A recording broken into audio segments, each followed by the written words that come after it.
오늘 함께 나누실 말씀 세 가지 믿음, 나의 믿음은 이라는 제목으로 요한복음 20장 27절에서 31절 본문 함께 나누시도록 하겠습니다. 우리 다 같이 한 목소리로 읽겠습니다. 시작.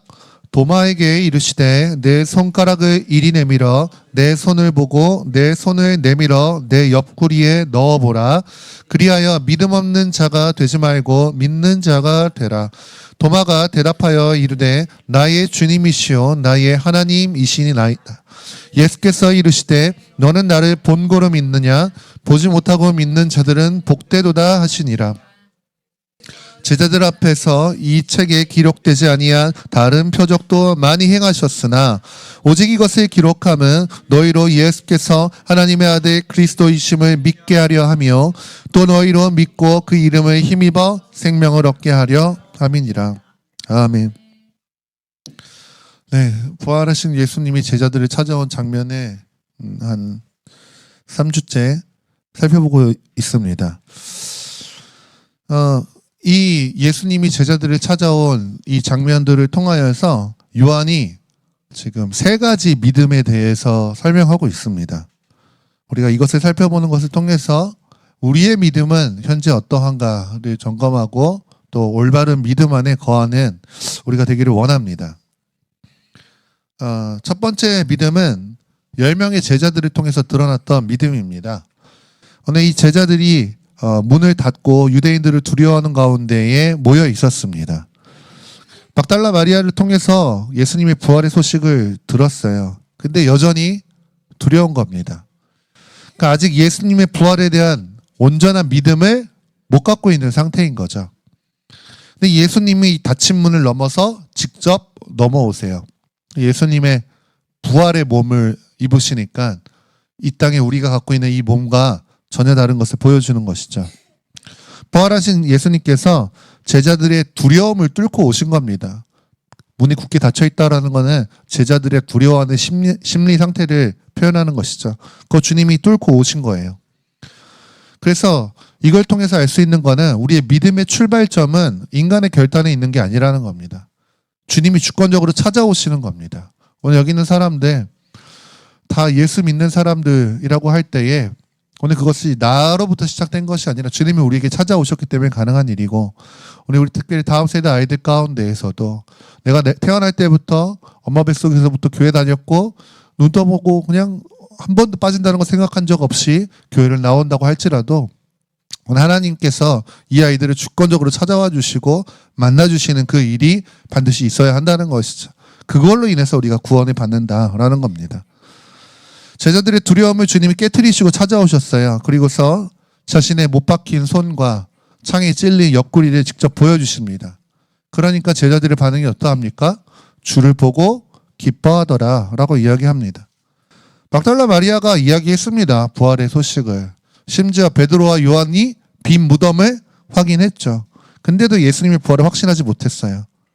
하지만 눈앞에 직접 나타나신 예수님을 보니까 이제서야 믿게 된 것입니다. 그 제자들의 반응이 기쁨이었다고 했습니다. 부활하신 예수님 보고 기뻐했어요.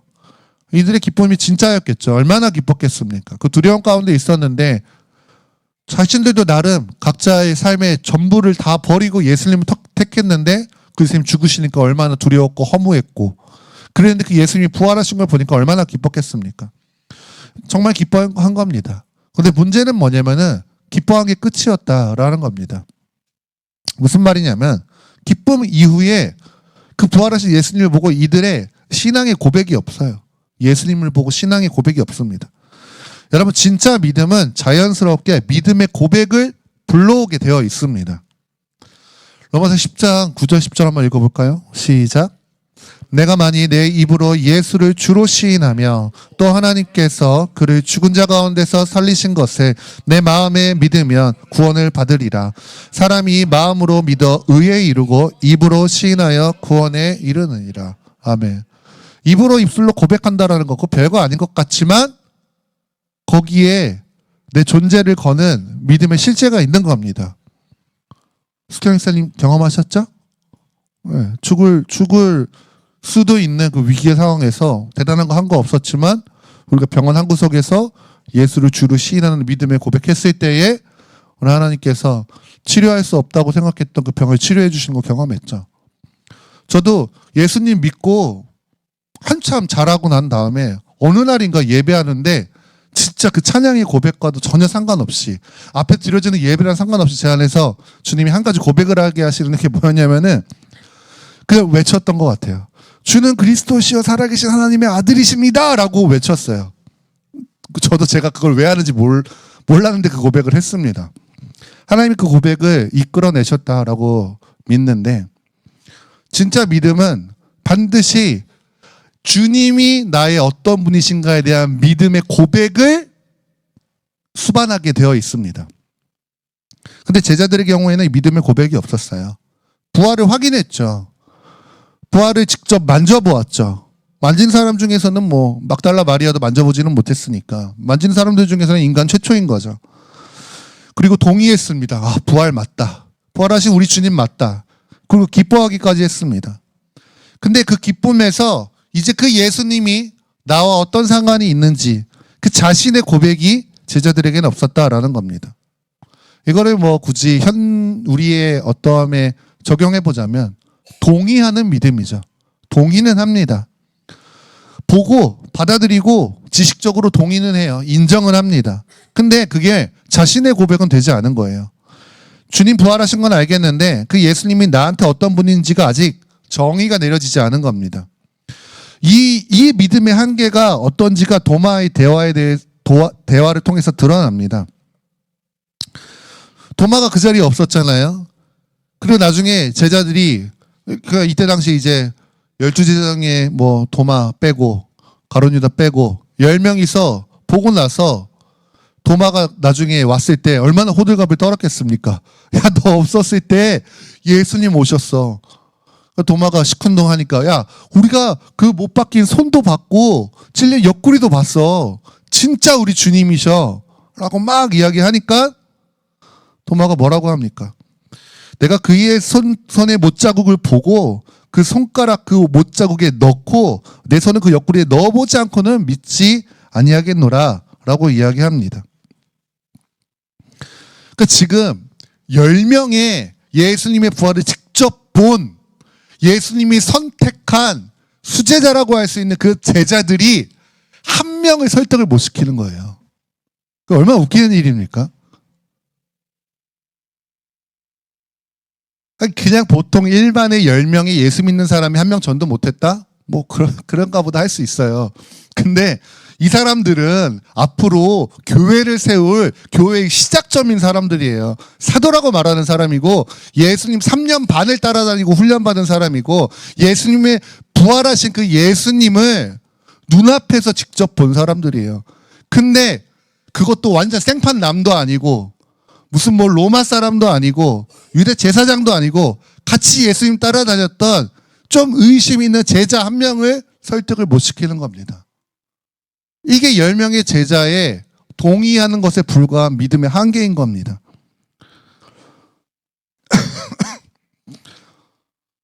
부활을 봤다라고 전하기는 했어요. 본 것을 그대로 전하기는 했어요. 근데 그 본 예수님이 누구인지에 대한 내 것이 된 믿음의 고백은 하지 못한 겁니다. 그러니까 사실상 사실은 전했는데 믿음은 전달되지 않은 거예요. 여러분, 믿음은 전달됩니다. 진짜예요. 전도라는 것이 인간의 어떤 탁월함, 말빨, 지식의 많음, 내가 성경 달다 외우고 있고 누가 나한테 기회만 주면은 1분이건 30분이건 1시간이건 이 사람 설득할 때까지 뭐라고 이야기하던 내가 변증해가지고 그 사람의 논리를 반박하고 설득시킬 수 있는 능력이 복음을 증거하는 게 아니에요. 복음을 증거한다는 것은 나의 믿음이 상대방에게 흘러가는 겁니다. 우리의 말의 능력에 있어서. 진짜인데요. 여러분, 설교도 마찬가지예요. 설교를 아무리 논리 찬란하게 만들고 좋은 예화 만들어가지고 여러분을 설득시킨다고 해도 전하는 설교자 안에 믿음이 없으면 그냥 동의하는 말에서 동의하는 믿음으로 그치고 마는 겁니다.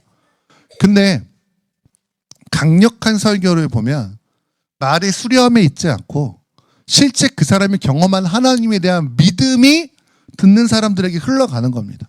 전도도 마찬가지입니다. 어느라더라도 내가 경험한 나의 하나님이 어떤 분이신지를 그냥 투박하고 앞뒤 안 맞는 말이라고 버벅거리는 말일지라도 전하는 나의 믿음이 말을 통해서 흘러갈 때 듣는 사람이 그 믿음을 받게 되는 겁니다. 그 믿음이 전달되는 것입니다. 근데 10명의 제자들이 가진 이 믿음은 그냥 동의에 그치니까 믿음이 흘러가지 않는 거예요. 그 정도의 믿음은 한 사람의 의심도 이기지 못했다라는 겁니다. 어쩌면 이 믿음이 오늘날 교회 안에서 가장 흔한 형태의 믿음일 수 있죠. 교회 열심히 다니고 설교도 듣고 성경도 읽습니다. 이 사람한테 예수님의 죽으신과 부활을 믿냐라고 이야기하면 당연히 믿는다고 이야기하죠. 기독교의 교리들 성부 성자 하나님, 성부 성자 성령 하나님, 삼위일체, 뭐 죽음과 부활, 하나님의 나라 뭐 이런 거 이야기하면 다 받아들인다고 하고 동의한다고 합니다. 근데 이 믿음이 그 사람의 실체에는 전혀 영향을 끼치지 못하는 거예요. 주일날 교회에서는 찬양도 하고 부활절 되면 뭐 헌금도 하고 눈물도 흘리고 다 하는데 정작 내 삶에서 나의 모든 결정에 있어서 돈 문제에 있어서 관계의 문제에 있어서 크고 작은 모든 결정에 있어서 예수님이 별다른 영향을 끼치지 못해요. 그렇다고 해서 이 사람의 믿음이 뭐 완전 가짜냐 거짓말이냐 뭐 그건 아닙니다. 근데 성경에 기록된 예수님의 이야기들을 지식적으로 알고 있고 동의를 했을 뿐이지 아직 그 예수님의 하신 그 일들이 나와 무슨 상관이 있는지는 연결이 안 된 거예요. 내게 아직 안 된 겁니다. 그래서 예수님의 이야기도 잘 알고 뭐 성경의 제자들의 이야기도 알고 성경 인물들의 이야기 뭐 그런 거 봤을 때 그 사람한테는 그들의 이야기인 거예요. 설교자가 이야기하는 이야기, 그 설교자의 이야기인 거예요. 아직 내 이야기는 되지 않은 겁니다. 이런 믿음으로는 다른 사람에게 예수님을 증거하기가 어렵다라는 겁니다. 물론 뭐 우리 가장 어린 주호가 길 가다가 전단지 하나 사람한테 주는 것만으로도 주님이 일하시면 믿을 수 있겠죠. 그런 주님의 주권적인 어떠한 거 말고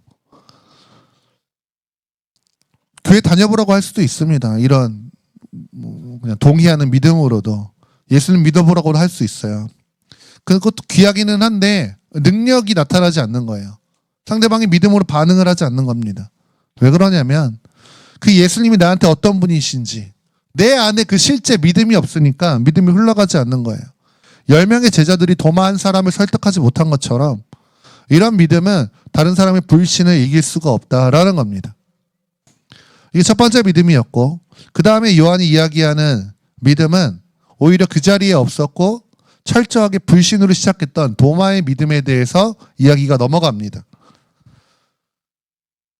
로마서 20장 28절에 보면은 드디어 도마가 도마에게 나타나신 예수님이 제자들 앞에 또 2차적으로 나타나셔서 자, 너 이제 손 내밀어서 내 손에 못자국을 만져보고 내 옆구리에 손을 넣어봐라. 그래서 믿음 없는 자 되지 말고 믿는 자가 되라 라고 이렇게 말씀하시죠.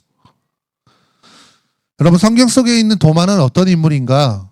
도마는 철저하게 현실주의자와 같은 어떤 성향들을 보여줍니다. 요한복음 11장에서도 예수님이 이제 나사로가 죽은 때예요. 나사로가 곧 죽을 것 같아요 라고 하는 소식을 들었지만 예수님이 움직이지 않으십니다. 그러다가 예수님이 이제 좀 시간이 흐른 뒤에 야 이제 유대로 가자라고 이야기하세요. 근데 제자들이 그 전에 뭐라고 어떤 상황이었던 걸 이야기하냐면은 주님 방금 전에도 저 유대인들이 예수님을 돌로 쳐 죽이려고 했는데 그 유대인들이 모여있는 유대로 가면 어떻게 합니까? 위험합니다. 뭐 이렇게 경고합니다. 걱정하는 거죠. 그러니까 예수님 말씀하세요. 내가 지금 왜 가자고 하냐면은 이제 죽은 나사로를 살리기 위해서 가자고 하는 거야. 내가 나사로가 죽을 때 그 자리에 있지 않았던 걸로 인해서 기뻐해. 왜냐면 그러니까 쉽게 말해서 나사로가 죽어야 너희가 내가 죽은 나사로도 살릴 수 있다라는 것을 경험할 수 있잖아. 그래 너희 안에 믿음이 생기잖아. 자 이제 그 일을 할 거야. 가자라고 이야기하세요. 그러니까 도마가 뭐라고 하시는지 아십니까? 우리 16절 한번 읽어볼까요? 시작. 디두모라고도 하는 도마가 다른 제자들에게 말하되 우리도 주와 함께 죽으러 가자 하니라. 여러분 이 말씀이 어떻게 받아들여지세요? 와, 도마 믿음 장난 아니네. 죽으러 가는 주님과 함께 죽음을 각오했네. 막 이렇게 느껴지세요? 제가 꼬여서 그런지 모르겠지만 빈정거리는 거 아닙니까? 주님 그거 가면 안 됩니다. 그거 죽어요. 막 그러니까 야 거기 가려고 하는 목적은 그런 게 아니라 난 더 중요한 게 있어. 아 주님 우리 주님 또 말씀 안 들으시고 또 가자 죽으러 가자. 우리 주님 죽으신단다. 야 우리도 가서 죽자. 지금 이거 얘기하고 있는 거 아니에요? 또 주님이 뭐라고 하시는 영적인 그런 거 메시지 들어오잖아요. 현실만 중요한 거예요. 가면 죽는데 지금 이것만 있는 겁니다. 14장에도 보면 주님이 내가 아버지께로 갈 거고 아버지께로 가면 너희 있을 곳을 마련할 거야 라고 하니까 도마 또 이래요. 주님 우리가 주님이 어디로 갈지도 모르는데 그 길을 어떻게 합니까? 이런 거 따지는 거예요. 뭐 맞는 말이죠. 주님이 정확하게 어디로 간다 이 주소지를 적어준 게 아니니까 그거 모르면 목적지도 모르는데 가는 길은 어떻게 합니까? 뭐 이렇게 따지고 있는 거죠. 그러니까 도마가 현실주의자인 거예요. 완전히. 요즘에 뭐 MBTI 이런 걸로 이야기하면은 T인 거죠. T. 예수님 뭐 영적인 얘기 믿음의 얘기해도 뭐 근데 지금 당장 그거 아니잖아요. 뭐 이러고 있는 겁니다. 그러니까 예수님에 대한 이야기를 말로만 듣는 걸로는 확신할 수 없는 거예요. 결국 이 사람이 추구한 건 뭐냐면 예수님을 체험하길 원한 거죠. 눈에 보이는 증거들을 원한 겁니다. 그러니까 예수님이 나타나셔서 증거 보여주신 거예요. 그래서 믿음 없는 자 되지 말고 믿는 자가 되라고 말씀하시죠. 그 예수님의 부활을 누구보다 생생하게 경험하고 체험한 겁니다. 손가락 넣어보고 와 진짜구나 하고. 그러니까 도마한테 실제 놀라운 고백이 일어나는데 그게 뭐냐면 나의 주님, 나의 하나님 이렇게 이야기하는 겁니다. 이전까지는 예수님의 죽음을 진짜라고 여겼어요. 예수님은 이제 끝났다라고 여겼습니다. 사실상 그건 무슨 말이냐면 예수님의 하나님이라고 인정하지 않은 거예요. 하나님이 죽을 수 있습니까? 죽음에서 일어나셨으니까 하나님이신 거예요. 예수님의 십자가 죽음이 놀랍지만 죽음만 이야기하면은 예수님은 하나님 아니세요. 죽음에 져버린 신이 어떻게 그 유일하신 하나님이십니까? 예수님이 부활하셨기 때문에 승리하신 거고 부활하셨기 때문에 그분이 하나님으로서 증명되신 겁니다. 그래서 우리가 부활이 중요한 건데 근데 부활을 안 믿었으니까 사실상 예수님 하나님이라고 안 믿은 거죠. 근데 그 부활하신 주님을 내 눈으로 직접 보고 손으로 만져보는 체험과 경험을 하니까 오늘 도마의 믿음 가운데 나의 주님이시오 라고 하는 이 고백은 구약에서 하나님을 지칭하는 단어입니다. 하나님이라는 거예요. 그분 내 인생의 정말 주인이신 창조주이신 그분 하나님이시군요. 이 얘기하는 겁니다. 전능하신 그 하나님이 당신이시군요 라고 하는 것을 인정한 거예요. 예수님의 부활을 그냥 머리로 이해하는 것을 넘어서 그분이 나의 주, 나의 하나님이라고 하는 자신의 신앙이 된 겁니다. 첫 번째 10명의 제자들의 믿음과는 좀 다르죠. 예수님 말씀하신 것처럼 손으로 만져봐서라도 믿음 있는 자가 된 거예요. 이 믿음은 우리 현실 가운데에서 체험을 통해서 신앙이 시작되거나 신앙이 깊어진 경우에 해당할 수 있겠죠. 보통 병에서 치유를 경험했다거나 하나님의 기적들을 경험하거나 은사를 체험하고 하나님 그것을 통해서 하나님을 영접하거나 믿음을 갖게 된 이런 사람들을 예로 들 수 있겠습니다. 어쨌든 이 믿음은 아까처럼 그냥 보고 동의만 하는 믿음이랑은 질적으로 달라요. 이 믿음은 진짜입니다. 그래서 더 이상 예수님이 성경이나 다른 사람 간증 안에만 있는 분이 아니라 내 삶에서 경험되고 체험된 실제 나의 하나님이 된 겁니다. 그래서 이 사람의 고백에는 믿음이 실리게 되어 있어요. 간증이 강력한 이유가 그겁니다. 물론 뭐 성경 왔다 갔다 하고 뭐 신앙 논리 이야기하고 이런 것보다 실제 이야기가 우리한테 실감이 돼서이기도 하지만 아까 말했잖아요. 믿음이 실린다고. 간증은 그 사람이 실제 체험한 거기 때문에 그 말에는 너무나도 자연스럽게 믿음이 실린단 말이에요. 그래서 간증이 강력한 거예요. 근데 이 믿음에도 한계는 있습니다. 체험을 근거로 하는 믿음은 체험이 사라졌을 때 무엇을 믿어야 할지 모르게 돼요. 기도의 응답 덕분에 하나님을 향해서 강력한 믿음을 갖게 되기는 했는데, 만약 기도의 응답이 없거나 기도의 응답이 더딘, 하나님이 침묵하시는 것 같은 때가 되면은 이 사람의 믿음이 시험에 놓일 수 있다라는 겁니다. 그러니까 이런 거 한번 크게 강력하게 경험한 사람들 중에는 더 큰 체험, 더 놀라운 어떤 경험들, 그 예배 같은 경우에도 하나님의 임재를 갈망하는 것은 옳지만 그런 어떤 자극이 없으면, 오늘 내가 눈물 흘리지 않았으면 은혜가 없다라고 말하는 어떤 그런 일에 이르게 되는 겁니다. 그래서 이런 체험을 추구하는 믿음, 어떻게 보면 은사적인 체험을 이야기하는 거죠.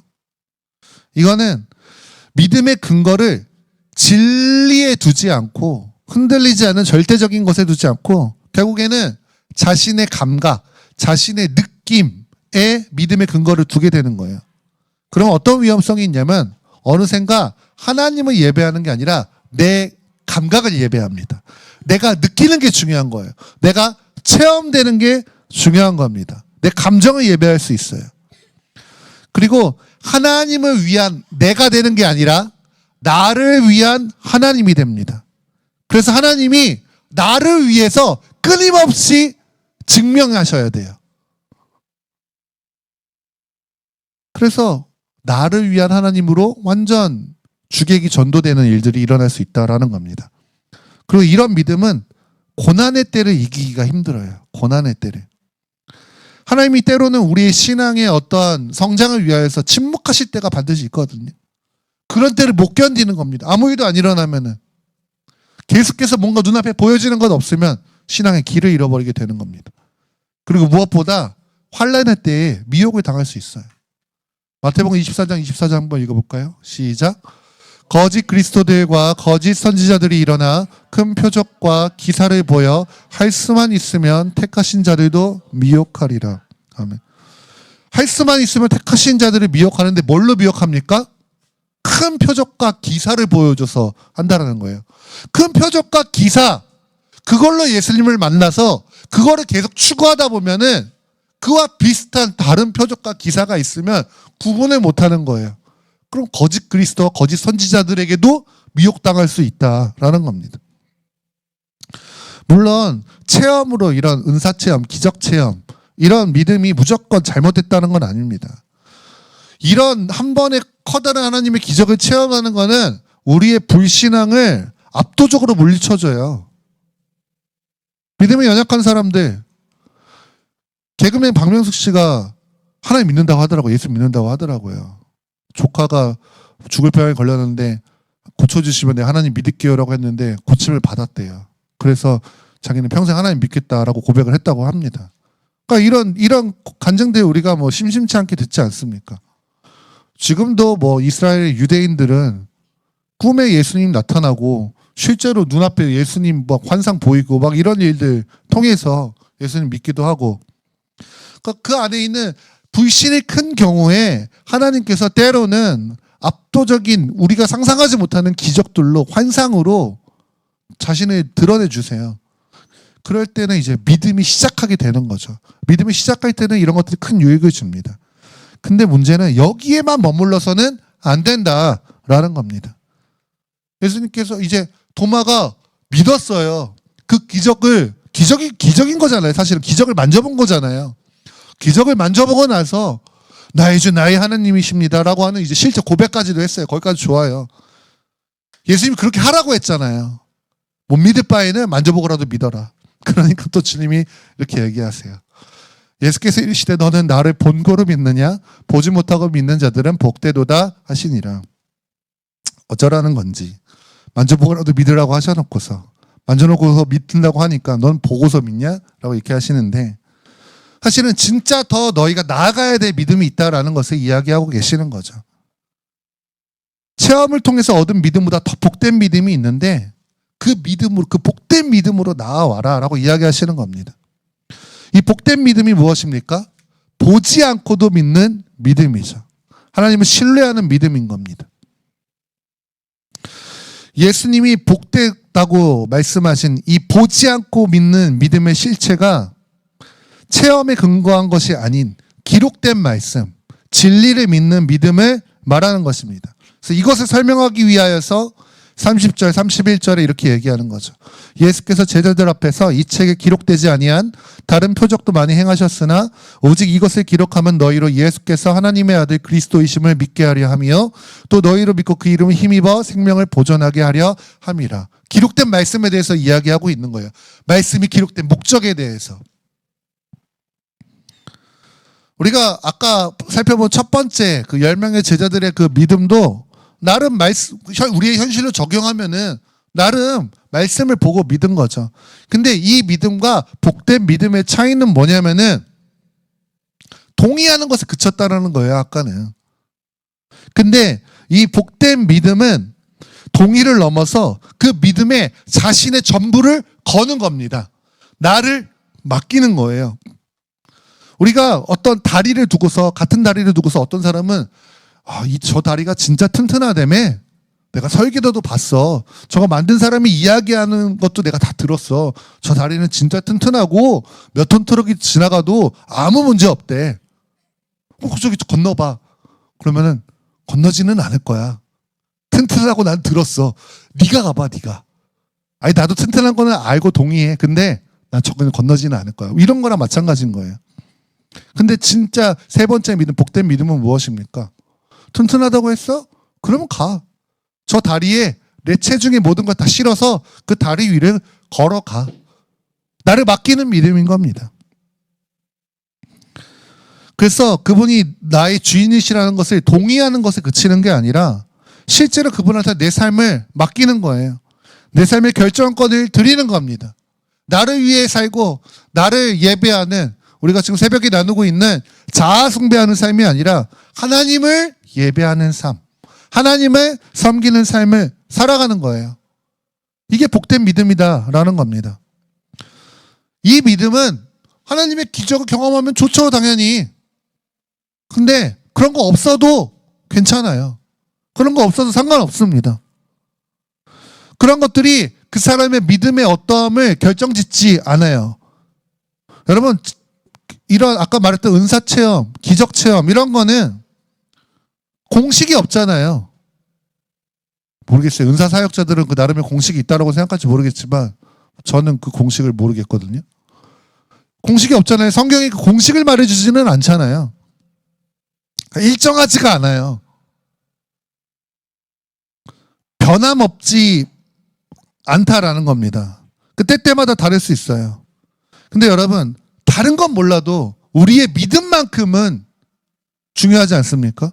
이 믿음이 우리의 영혼을 결정하잖아요.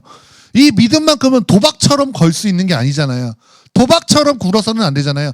될 수도 있고 안 될 수도 있는 그 불확실한 것에 나의 어떤 것을 걸 수 없잖아요.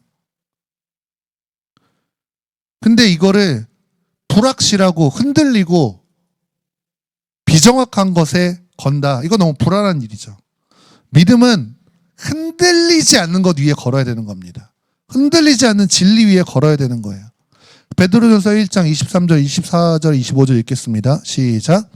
너희가 거듭난 것은 썩어질 씨로 된 것이 아니요 썩지 아니할 씨로 된 것이니 살아있고 항상 있는 하나님의 말씀으로 되었느니라. 그러므로 모든 육체는 풀과 같고 그 모든 영광의 풀의 꽃과 같으니 풀은 마르고 꽃은 떨어지되 오직 주의 말씀은 세세토록 있도다 하였으니 너희에게 전한 복음이 곧 이 말씀이니라. 아멘.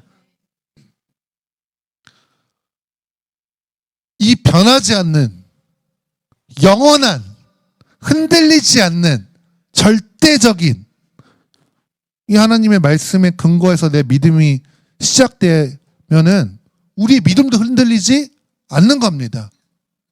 반석 위에 세웠기 때문에. 그때 주님이 말씀하시는 게 비로소 생명이 시작된다라는 거예요. 그럴 때 생명이 시작된다라는 거예요. 사실을 그냥 그렇습니다, 동의합니다 라는 것만으로는 우리의 생명이 바뀌지 않아요. 나를 바꿀 수 없어요. 체험도 강력한 동기는 되지만 그게 계속 지속되지 않잖아요. 체험이 계속 나타나지 않는 이상. 근데 영원히 변하지 않는 진리는 나를 계속 바꿉니다. 나는 왔다 갔다 하고, 나는 자빠졌다가 쓰러졌다가 뒤돌아섰다가 나갔다 들어왔다 별짓 다 하지만 말씀은 늘 그 자리에 계세요. 그래서 그 진리에 근거한 믿음만이 나를 진짜로 바꿀 수 있다라는 겁니다. 그래서 때로는 우리가 기도할 때 응답이 더딜 때가 있죠. 주님을 위해서 살고 믿음을 붙잡고 있는데도 우리의 삶의 상황이나 현실이 여전히 어려울 수 있습니다. 근데 믿음을 진리에 둔 사람, 이 사람은 그런 상황 속에서도 하나님의 선하심과 하나님의 신실하심을 고백할 수 있는 겁니다. 그러면 이 믿음이 우리를 배신하는 게 아니라 반드시 살아계신 하나님을 경험하게 해요. 이거는 약속된 원리입니다.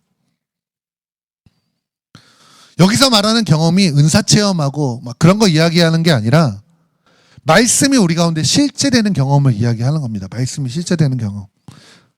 이 말씀이 실제된다라고 하는 이 경험의 핵심은, 은사는 뭡니까? 나는 가만히 있는데 내 상황과 조건이 바뀌는 게, 기적은 나는 가만히 있고 내 상황과 조건이 바뀌는 거예요. 그게 심지어 내 몸 이런 거라고 할지라도 그것도 조건이라고 봤을 때. 근데 하나님이 경험되는 체험은 뭐냐면 내가 바뀌는 겁니다. 하나님이 나를 바꾸시는 거예요. 그래서 상황과 환경의 변화가 아니라 나를 바꾸시는 주님을 경험하게 됩니다. 반드시 말씀에 나의 믿음을 두면. 이게 내 중심이 아니라 하나님의 중심의 신앙생활을 하는 거예요. 이 믿음 안에서만 복음이 우리한테 실제가 될 수 있어요. 여러분, 복음이 이제 살아가는 어떤 그런 것들에 대해서도 나누겠지만 믿음 없이는 불가능한 겁니다. 그래서 영원이라고 하는 그 시간에 우리의 이 땅에서의 삶이 기록될 수 있는 방법은 그 복음을 믿는 믿음 안에 나의 존재를 걸었을 때 가능하다라는 겁니다. 오늘 말씀을 함께 정리하면서 기도하기 원합니다. 요한복음 21장 25절에 이렇게 얘기합니다. 예수께서 행하신 일이 이외에도 많으니 만일 낱낱이 기록된다면 이 세상이라도 이 기록된 책을 두기 부족할 줄 아노라. 예수님이 기적을 행하신 게 사복음서에 있는 내용만 다가 아니라는 거예요. 그 밖에도 너무 많은 기적을 일으키셔서 기록할 책이 부족할 정도라고 요한이 이야기하고 있습니다. 근데 왜 그 많은 기적을 다 기록하지 않았습니까? 실제로 책이 부족했기 때문에 책 아끼려고 기록하지 않은 게 아니겠죠. 그 이유를 31절을 통해서 알 수 있어요. 한번 읽어볼까요? 시작. 오직 이것을 기록함은 너희로 예수께서 하나님의 아들 그리스도이심을 믿게 하려 하며 또 너희로 믿고 그 이름을 힘입어 생명을 얻게 하려. 수많은 기적이 있는데 그 중에서 기록되어 있는 기적들은 예수님이 하나님의 아들이신 것과 그분이 그리스도 구원자이시라는 것을 증거하는 표적들 중심으로 기록이 되었다라는 겁니다. 그렇기 때문에 이 진리를 믿으면 우리 안에 오늘 도마와 같은 믿음의 고백이 일어나고,